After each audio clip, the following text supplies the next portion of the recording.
चाहिए। हम फिर से अपनों को दुखी नहीं कर सकते हैं। हमारे यहाँ रुकने से निमिषा के लिए कोई भी परेशानी हो, ये हम कभी नहीं चाहेंगे।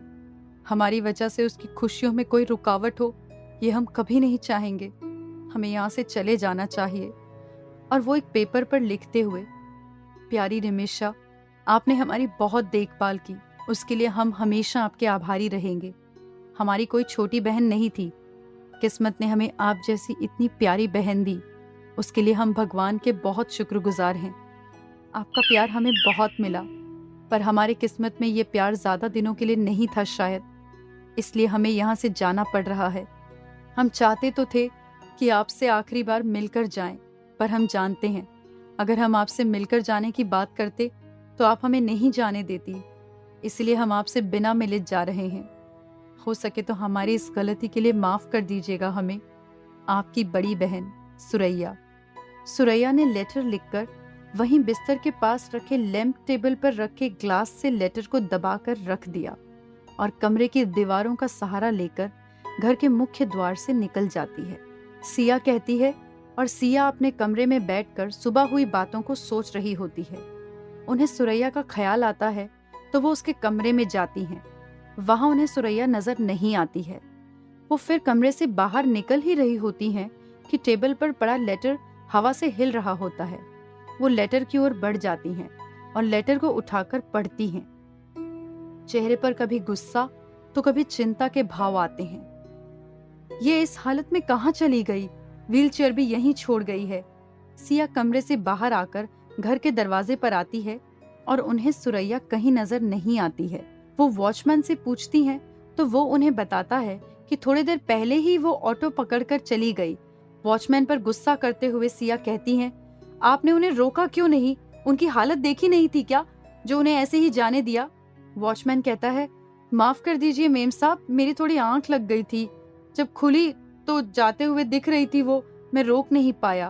और सिया कहती हैं, ठीक है, पर आइंदा से ड्यूटी पर सोते हुए नहीं मिलने चाहिए। और वॉचमैन कहता है जी। वॉचमैन कहता है जी। सिया खुद से सवाल करते हुए कहती है, आखिर कहाँ गई ये? कुछ सोचते हुए हो सकता है होटल गई हो अपना सामान लेने। हमें जल्द से जल्द होटल पहुंचना होगा। सुरैया होटल से चेकआउट करके अपना सामान लेकर होटल से निकल रही होती है, पर डोर पर सिया को खड़े देखकर उसके कदम रुक जाते हैं। सिया उसे पास आकर कहती है, चिट्ठी को दिखाकर ये आपका फेवरेट काम बन गया है ना? किसी भी प्रॉब्लम को फेस न करना हो तो बस एक लेटर लिख दो और भाग लो, है ना? आप कभी कुछ करने से पहले कुछ सोचती भी हैं या नहीं कि बस कर देती हैं? आप ऐसी तो नहीं थी कि प्रॉब्लम सामने हो और आप पीठ दिखाकर भाग ले, या भागने की इतनी आदत हो गई है कि प्रॉब्लम दिखती नहीं कि मैदान छोड़कर भाग लेती हैं। कुछ बोलती क्यों नहीं है?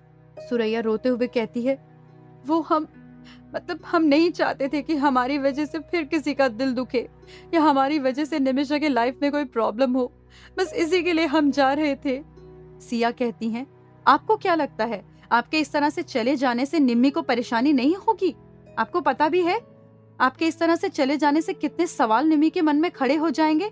आपको इसका कोई अंदाजा भी है? चुपचाप से घर चले हमारे साथ। कहकर सिया सुरैया का हाथ पकड़कर अपने साथ गाड़ी में बैठाकर घर ले आती हैं।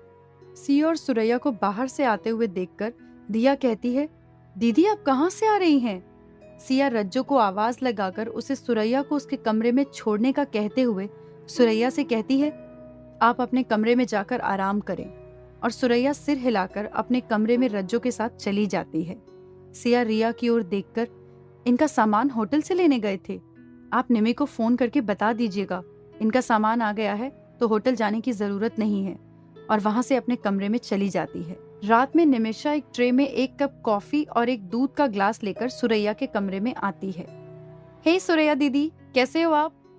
हम ठीक हैं, आप बताएं, हॉस्पिटल में दिन कैसा रहा? एकदम मस्त, चलिए वहां चांद के पास बैठते हैं। आपका मतलब बालकनी में? सुरैया मुस्कुराते हुए कहती है और निम्मी हाँ में सिर हिलाती है और दोनों बालकनी में आकर बैठ जाती हैं। निम्मी अपनी कॉफी पी रही है और सुरैया दूध पी रही है। दीदी, आपको ये चांद कैसा लगता है? निम्मी चांद को देखते हुए सुरैया से पूछती है। सुरैया चांद को देखते हुए कहती है, अच्छा तो दिखता है, पर यह भी सच है कि इसमें दाग है। हाँ, दाग तो है, पर इसकी खूबसूरती कम तो नहीं हो रही है। कॉफी की चुस्की लेते हुए निमिषा कहती है। हाँ, शायद, सुरैया जवाब देती है। फिर कुछ देर चांद को देखने के बाद कहती है, पर इससे इसका दाग तो नहीं छुपता है। सुरैया कुछ देर खामोश रहने के बाद कहती है, ये चांद भी हम इंसान जैसा ही है। चाहे चांद कितना भी खूबसूरत क्यों ना हो, पर इसे इसका दाग नहीं छुप पाता है। वैसे ही हम इंसानों के साथ भी है। हम चाहे कितने ही अच्छे क्यों ना रहे हों, हमारे कुछ गलत काम या फैसले हमारे जीवन में दाग छोड़ जाते हैं। अरे दीदी, आप कितनी सीरियस बातें करती हो। मैं तो चांद का अपनी चांदनी के लिए, उसके प्यार की बातें करने के लिए कह रही थी। रुक्मणी का अपने कृष्ण के लिए अटूट प्रेम की बातें करने के लिए कह रही थी। और आप भी कहाँ इतने सीरियस टॉपिक पर बात कर रही हैं। ये सब मेरे सिर के ऊपर से जाता है। और हंसने लगती है।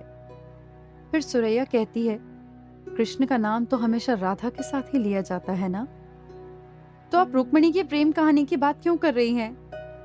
लोग तो सदियों से राधा कृष्ण की प्रेम कहानी की ही बात करते हैं ना।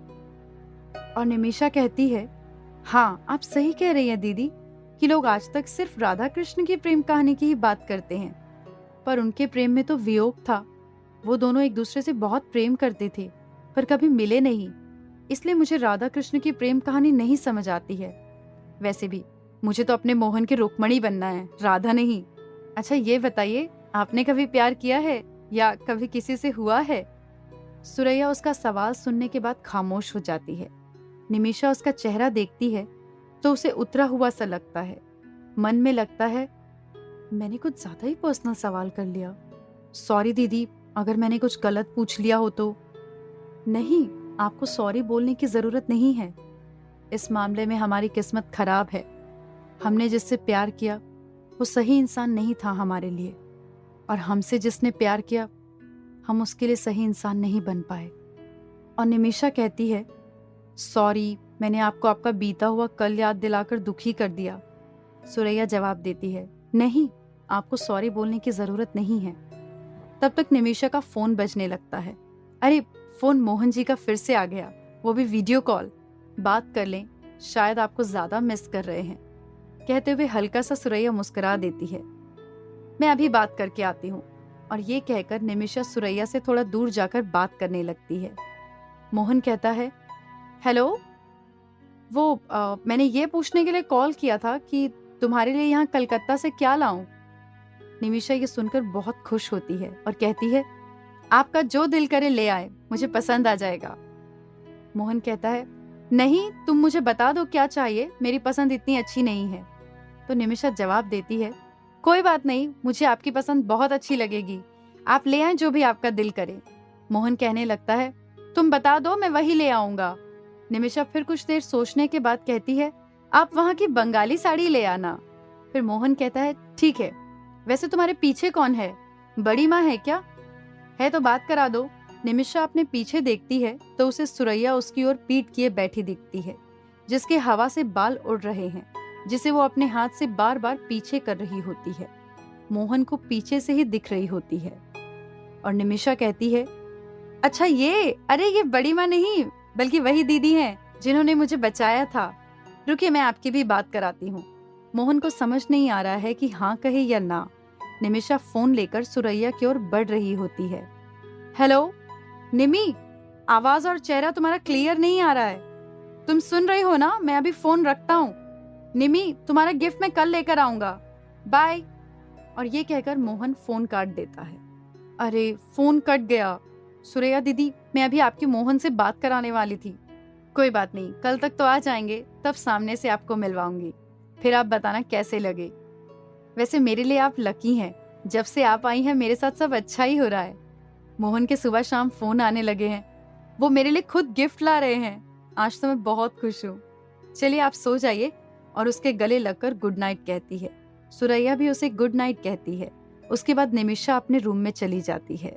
मोहन वैसे निमिषा को दिन में एक ही बार कॉल करता था और ज्यादातर हॉस्पिटल के काम से ही करता था, पर आज उसकी माँ सविता जी के बहुत कहने पर आज 2-3 बार कॉल किया और उनके ही कहने पर निमिषा से गिफ्ट लाने के बारे में पूछा।